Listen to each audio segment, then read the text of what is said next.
મમ્મીજી, હા, તમને કઈ સમાચાર મળ્યા? મને કેવા સમાચાર મળવાના? મારું તો 2 દિવસથી મગજ જ કામ નથી કરતું. કેમ? શું થયું? હા, એ તો ખબર છે કે રોનકના કારણે, પણ એ આવી જશે ને? શું આવી જશે? ક્યારે આવી જશે? હા, હવે તો કાકી અને આદિભાઈ તૈયાર થાય ત્યારે. કેમ? કાકી અને આદિ તૈયાર થાય એટલે તું કહેવા શું માંગે છે? લે, તમને ખબર નથી? ખરેખર ખબર નથી? અરે નથી ખબર. મને શું ખબર હોવાની? નહીતર તને શું કામ પૂછું? મમ્મીજી, આ રોનકનો ફોન આવ્યો હતો કે કાકી અને આદિ બંને અહીંયા આવે છે. કાકી અને આદિ અહીંયા શું કામ? અહીંયા શું કામ આવે છે? મને શું ખબર? જો મેં એમને બહુ રોકવાની કોશિશ કરી હતી. ગયા ને ત્યારે પણ મેં ઝઘડો કર્યો કે રોનક તમે જાઓ માં, તમે મમ્મીજીની વાત માની લો, તમારે જવાની જરૂર નથી. પણ એ તો મારી એકે વાત માનતા જ નથી. આ રોનકને સમજાવીને થાકી ગઈ કે ગામડિયાઓ જોડે આપણે કોઈ સંબંધ નથી રાખવો. પણ ખબર નહીં એને લાગણીના ફૂલ ક્યાંથી ઉગી આવે છે. એને ના પાડી છે કે આપણે નથી રાખવા એ લોકો સાથે સંબંધ, છતાંય એને એ લોકો જોડે જ સંબંધ રાખવા છે. પણ હવે એમાં શું થાય મમ્મીજી? મેં તો બહુ સમજાવ્યા, પણ માણસ આપણી વાત ન માને તો આપણે શું કરવાનું? કાંઈ નહીં, શું કરી શકીએ? એ એના પપ્પા જેવો જિદ્દી છે. એને પણ ગામડાના લોકો, એનું ગામડું, એના ગામના સદસ્ય, ઘરના સભ્ય, આ બધાથી એના બાપાની જેમ જ પ્રેમ છે. અને આ તારા કાકી એ તો ઓછા નથી. રડીને ત્રાગા કરશે અને મારા રોનકનું દિલ આમને આમ જીતી લેશે અને કહેશે કે બેટા અમે તો તારો પરિવાર છીએ, અમે તારા વગર ન રહી શકીએ. આ બધું હા, હવે જો તમે ખોટા ગુસ્સે ન થતા. હા મમ્મીજી, ચાલ્યા કરે. હવે એ લોકો આવશે એટલે આપોઆપ બધી વાત તો ખબર પડવાની જ છે ને કે શું કામ આવે છે. અને આમ પણ આપણા ઘરના આપણી વાત ન માને તો બીજાને શું કહેવાનું? એ લોકોને તો એટલું જ જોઈએ છે ને કે દેશમાંથી અહીંયા આવતા રહે તો શાંતિથી જીવે. અરે સમજાવીને થાકી ગઈ, છતાં ન સમજો. કહ્યું કે નથી જવું ત્યાં આગળ, એ લોકોને નથી લાવવા, તો પણ એ લોકોને લાવવાની જીદ પકડીને બેઠો છે. અને મને ખબર છે, મારો દીકરો છે ને, સારી રીતે ઓળખું છું. ખબર છે મને. સ્વભાવનો લઈને જ આવશે એ લોકોને. પણ તમે આટલી ચિંતા કરશો ને તો બીપી લો થઈ જશે. ખોટા તમને હોસ્પિટલે લઈ જવા પડશે મારે. બીપી તો આમ પણ મારું લો થઈ ગયું છે. હા મમ્મી, સાચી હકીકત શું છે કે શું? આ તમને કાકી કેમ નથી ગમતા? નથી ગમતી મને, પહેલેથી નથી ગમતી. વાયડી છે, આડોડાઈ કરવામાંથી ઊંચી નહીં આવે. તમારા જેટલી નહીં, તમારી જેમ સંસ્કારી નથી. સાચી વાત છે તમારી. આ કાકી મને 2-3 વાર મળ્યા ને તો મને પણ એવું જ લાગ્યું હતું કે કાકી થોડા વાયડા તો જરૂર છે. બધાની સામે કેટલા ભોળા બને નહીં મમ્મી? હા, એના ચાવવાના દાંત અલગ છે અને દેખાડવાના અલગ છે. હોય લોકોને એવી આદત. ઘણા લોકો છે આપણા કુટુંબમાં એવા જે દેખાય છે કંઈક અલગ અને કરે છે કંઈક અલગ. જો મીરાબો, મારી સાથે છે ને ખોટી બહેસ નહીં કરો. વાત જે છે ને એ કરીને નીકળી જાઓ. એટલે મારું મગજ ખાતા બંધ થાવ તમે. બસ એ જ કે કાકી અને આદિભાઈ આવવાના છે, આપણે આપણી તૈયારીમાં રહેવાનું છે. રોનકનો ફોન આવ્યો હતો. હા, કઈ અમેરિકાથી નથી આવતા કે એ લોકોની તૈયારી આપણે કરવી પડે. હા, હવે હું શું કરું? મેં તો કહ્યું કે ભાઈ રહેવા દો, પણ મારી વાત માને નહીં તો એમાં હું શું કરી શકું મમ્મીજી? કંઈ ના કરી શકાય. તારી ક્યાં? મારી વાત નથી માનતો ને, એ કોઈની વાત નથી માનતો. એની મન મરજી મુજબનું જ કરે છે બધું. છોડો મમ્મીજી, સમયને માન હોય. અહીં આવશે ને તો આપણે લડી લેશું. Don't worry. હા, આવશે તેને ને બેટા, આવશે એટલે લડવું જ પડશે. અને સાંભળી લે, એને એમ હશે ને કે અહીંયા આવીને મિલકતનો ભાગ માંગવું કે રૂપિયા માંગવું, પણ હું એને ફૂટી કોડી નહીં આપું. હો, બરાબર જ છે ને. તમને મજા આવે એમ તમે કરી શકો. આ તમારું ઘર છે, આ તમારું ચાલે અહીંયા. હા, બાય ધ વે, એમના માટે જમવાનું શું બનાવવાનું છે આવે ત્યારે? કાંઈ નહીં, એ લોકો ગામડાના છે, ખાશે શું? ગોળને રોટલો આપી દેવાનો એટલે વાત થાય પૂરી. તો તમારે રસોઈ બનાવવી પડશે. આ રોટલા મને ક્યાં આવડે છે? આ ફોડી કામ કરશે આવીને. એના માટે કઈ હું રસોઈ બનાવવા નહીં બેસું. તમારા માટે ચા બનાવું? ના, નથી પીવી. હું બનાવીને પી લઉં.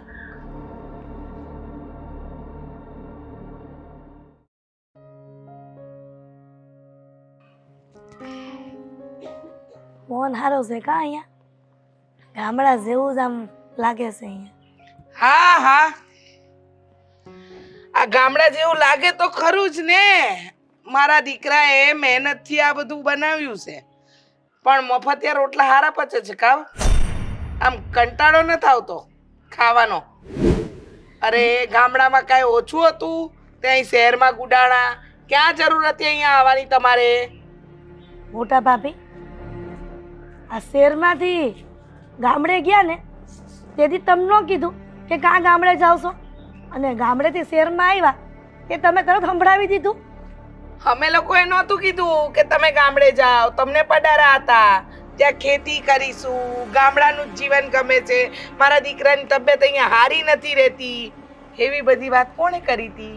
મેં તો નહોતી કરીને, તમે જ કરી હતી ને. તમારું ભલું થાય એ માટે તમે ગામડે ગયા હતા. અમે તો નહોતું કીધું ને કે તમે શહેર છોડીને જતા રહો ગામડે.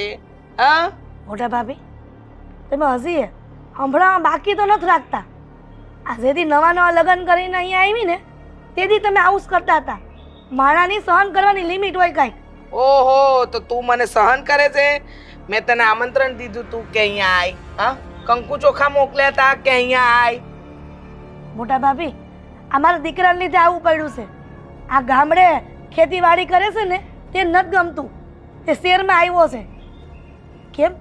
આ તમારા દીકરાને નાનપણમાં ઘણો હાસવો છે. ત્યાં તો તમે ન કીધું કે મારા દીકરાને હાસવો છે તે દીકરાને મોકલી દે. તું જરા તારા જીભડા પર કાબુ રાખે ને તો સારું. વર્ષો પહેલા તારો હાથ જીભડો હતો, એ હજી હાથ જીભડો છે. વર્ષો પહેલા બોયલી નથી ને એટલે અમે ગામડામાં વયા ગયા હતા. અગર બોયલી હોત ને તો અહીંયા ને અહીંયા રહેત. તો કોણે કીધું તું કે ગામડે ગુડાવ? મરવું તું ને અહીંયા? કોઈ કહેવા આવ્યું તું તમને કે તમે ગામડે ગુડાવ? હવે છોકરાને નથી ગમતું તો અહીંયા મરવું છે. મોટા ભાભી, આ તમારી કાટાળી જીભને છે ને જરા કાબુમાં રાખતા શીખો. હા, હું શું કામ મારી જીભને કાબુમાં રાખું? તમારા જીભડાને કાબુમાં રાખો ને. મને શીખવાડતી એક કામ કર, હું તો કહું છું અહીંયાથી જતા રહો. આમે તમે મને ગમતા જ નથી. હું કામ જાય? આ જમીનમાં ને આ જેટલી તમે રહ્યો છો ને એ બધી જગ્યામાં અમારો ભાગ છે. આનો ભાગ? કેવો ભાગ? હા, હું આ ભાગની વાત કરે છે? આ બધું તો અમે લોકોએ મહેનતથી વસાવ્યું. મારા દીકરાની રોનકની દિવસ રાતની મહેનત છે. તમે અહીંથી જ્યારે ગામડે ગયા ત્યારે અહીંયા હતું શું? આ બધું ઊભું કર્યું છે મારા દીકરાએ, અને બેઠો ભાગ જોઈએ છે. કાંઈ નહીં મળે. તમારા દીકરાએ ભલે એના મહેનતે ઊભું કર્યું હોય, ત્યાં જમીન તો બાપ દાદાની છે ને, પંચનો પૈસો કોઈથી ન ખવાય. અરે મારાથી તો બધુંય ખવાય, બરાબર? અને તમારા બાપ દાદાની જમીન છે તો આમ તો ગામડે તમે ઘર પર બહુ વર્ષો રાજ કર્યું, ત્યારે નથી સમજ પડતી? કા વરે વસુધા મોકલી છે તમને? તે કોણ મોકલે? આ દેરાણીને બાંધીને કાઢી મૂકી છે. બાંધીને નથી કાઢી, તારે જવું તું. મેં નથી બાંધીને કાઢી. તને બહુ શોખ હતો ને પડારા હતા ત્યાં રહેવાના. મારા દીકરાની તબિયત ન થાય રહેતી, હું તો ગામડામાં રહેલી, મને શહેરનું જીવન ન ભાવે એટલે તમે ગયા હતા. મોટા ભાભી, આ તો ખોટું બોલવું પડી એ વખતે. મારા દીકરાને આ બાંધવાના વાતાવરણમાં નહોતો રાખવો એટલે. આ તે હજી બાંધવાનું જ વાતાવરણ છે. તારા દીકરાને લઈને હારથી જ પકડ. આપણે કોઈ રહેવાની જરૂરત નથી. આ તમારા દીકરાએ કીધું ને એટલે હું મારા દીકરાને લઈને આવીશું. મને કાંઈ શોખ નથી થતો. અને આમાંય ભાગ છે. અમે ભાગની વાત કરતી નહીં. ભાગ કાંઈ મળવાનો નથી. ભાગ કરીશ ને તો એક દિવસ એવો આવશે કે ન કરવાનું થઈ જશે, બરાબર? આ બધું છે ને મારા છોકરાની મહેનતનું છે, એને ઊભું કર્યું છે. બાકી અહીંયા કાંઈ મૂકીને નહોતા ગયા. મોટા ભાભી, આ ભાઈઓનું ન ખવાય. હજી કહું છું કે આજ નહીં તો કાલ આનું પરિણામ તમારે ભોગવવું પડશે. એ પરિણામ ભોગવવાની ચિંતા તું નહીં કર. જ્યારે આવશે ને ત્યારે ભોગવી લઈશું. પરિણામ ભોગવવું પડશે. મફતિયા ખાવું છે મારા દીકરાના? આ તો મારા દીકરાના રોટલા પર જીવો છો અત્યારે મારા દીકરો. મફતિયા નથી તો બેઠા બેઠા ખાવું છે અને પછી હોશિયારી કરવી છે. કા તમારા દેર જરા દુનિયામાં હતા ને તેથી એને ઘણી મહેનત કરી લીધી છે. આ તો મને આપીને ગયા છે. ઈ ગામડે જમીન લીધી 10 વીઘા, ઈ તમારા નામની, અમારા માટે નથી લીધી. ને તારા છોકરામાં અક્કલ કેટલી? એ ગામડિયાને ત્યાં રહેવા દે, ખેતી કરવા દે એટલે થાય શાંતિ. ને અમારાથી દૂર રહો ને એટલું જ સારું છે. અમારી જોડે રહેવાની કોઈ જરૂર નથી તમારા લોકોએ. મોટા ભાભી, અમને કઈ શોખ નથી થતો, પણ અમારો હક છે ને એટલે અમે રહીશી. અને આ તો હક કોઈ નહીં છીનવી શકે, સમજ્યા? એ હકની વાત તો કરતી જ નહીં. હા, નહીં તો અહીંયાથી છે ને આમ બાવડા પકડીને બહાર કાઢી મૂકીશ. જોઈશી હવે કે કોણ બાવડા પકડીને કાઢે છે. આ પેલા જે દેરાણી હતી ને ઈ નથી રહી હવે. હા, એ તો દેખાય છે. સિંગડા ભરાવે એવી પહેલા હતી ને અત્યારે છે. મને તો તું દીઠી નથી ગમતી. એમાં મારા માથે પડી મારા દીકરાના મફતિયા રોટલા ખાવા માટે. ભાભીને એટલી સમજ નથી પડતી. કે આ ગામની દેરાણી જેઠાણી કેવી હંપીને રહી છે. અને આ પહેલેથી આવા સ્વભાવના છે. કોઈ દી એને કોઈ કહેતુંય નહીં હોય કે દેરાણી યારે કેવું રીતના રહેવું જોઈએ. એના દીકરાને મેં કેવી રીતના જીવની જેમ હાંસવો છે, અને મારા દીકરાને હાંસવાનો સમય આવ્યો ને તે આવા નાટક કરીને બેસી ગયા છે.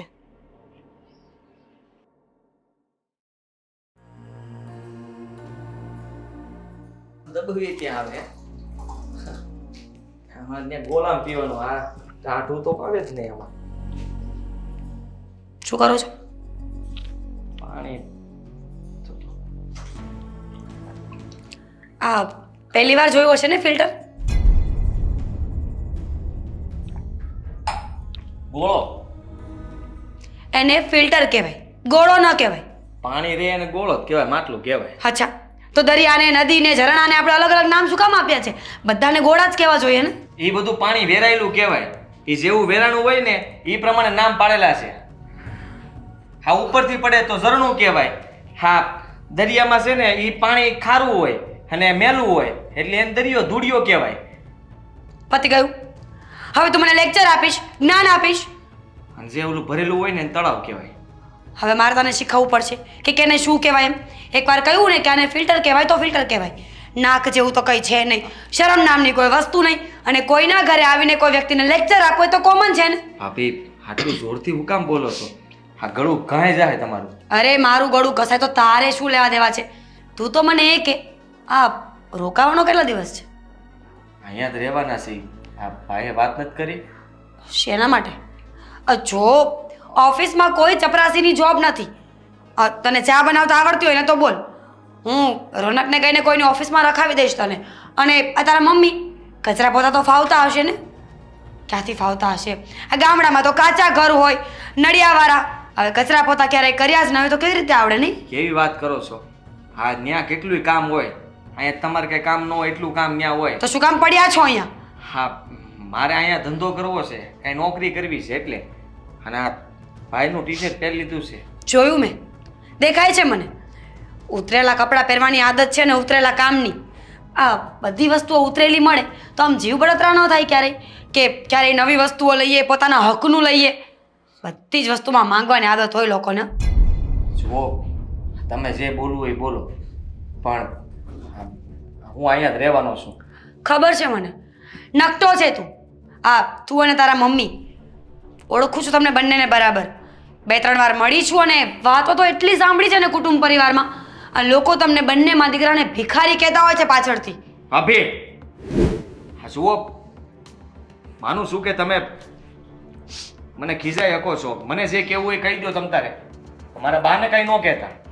મેં કે તારા બાનું નામ લીધું છે? લોકો વાતો કરે છે ને. 50 વખત તો મને ફોન પણ આવ્યા છે કે આ હિરલબેન અને એનો દીકરો નક્કામાં છે. ગમે એના ઘરે જઈને બેસી જવું એટલે કાંઈ શરમ જેવી જાત નથી.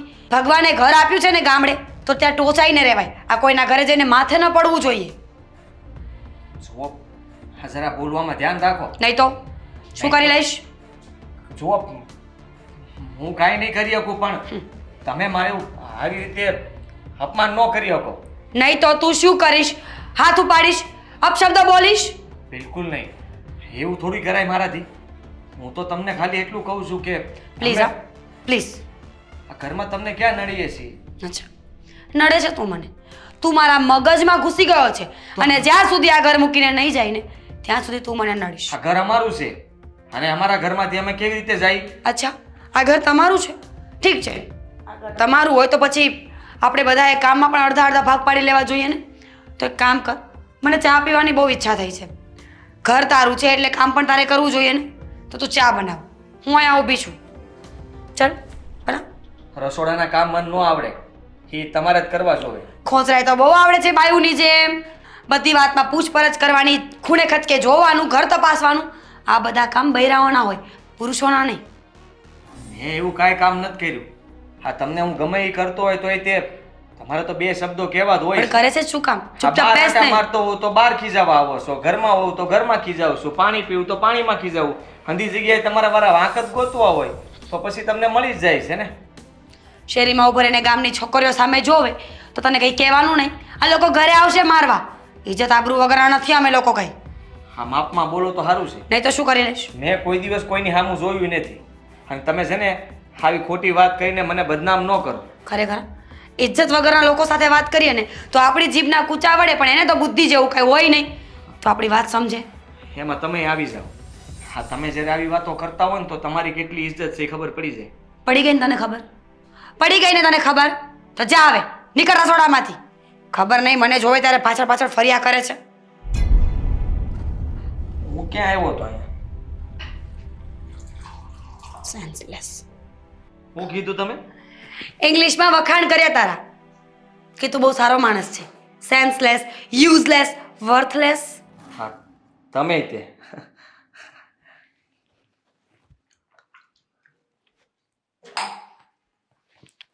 યુ